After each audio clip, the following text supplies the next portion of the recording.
Doctor, if it's beneficial for our overall health to boost our iodine levels, what's the best way to go about that? Foods, supplements? What's the best I'm a way? big fan of foods for iodine.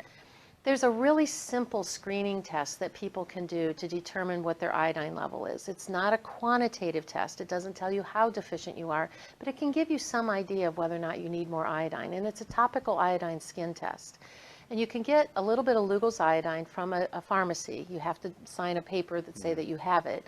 And the test is fairly simple. That first thing in the morning, you take one drop and put it on your skin, preferably on your forearm, kind of rub it together.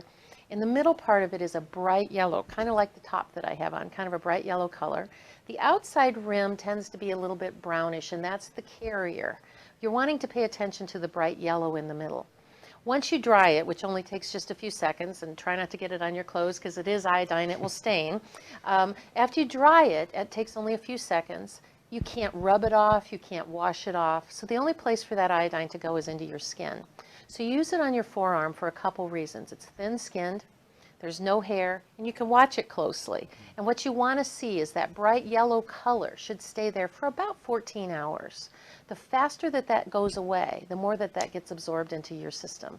Now that's just kind of a down and dirty sort of a screening test. It doesn't tell you how deficient you are, but it gives you an idea that if that color goes away in about 2 hours, you know that your body's really absorbing that iodine and using it.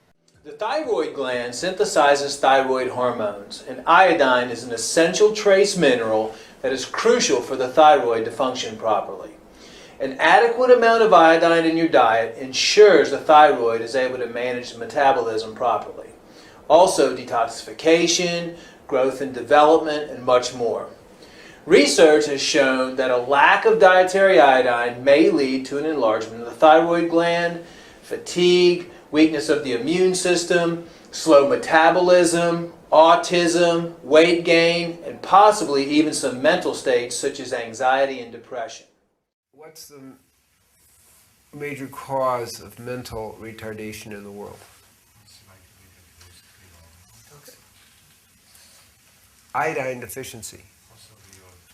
1 to 10% of children in the world, is it's cretinism. Like insufficient iodine, do you know what I mean by the word cretin? No. It's like mentally retarded, but you have a big goiter as well. So around the world, it's one of the two leading causes of mental retardation and cretinism. Now, where is it that you develop your brain? It's in the uterus, isn't it? And in the first 2 years of life.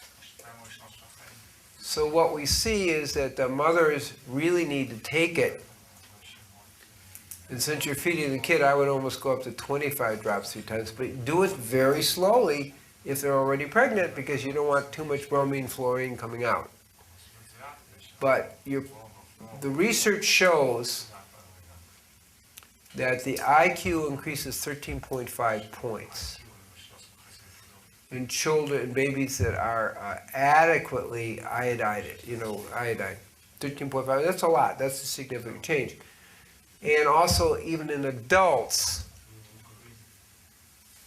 the brain actually improves its function. I think it's from the mitochondria, but you definitely increased intelligence in adults.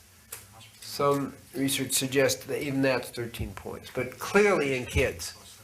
So preventatively, we're looking at major world disaster in terms of low thyroid, creating very dull thinking people around the world. Think 72% are dumbed down.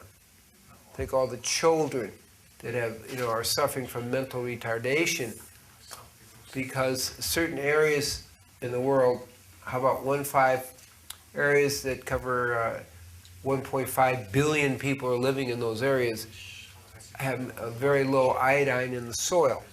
So you can't even get it from the food. So that's 1/3 of the population.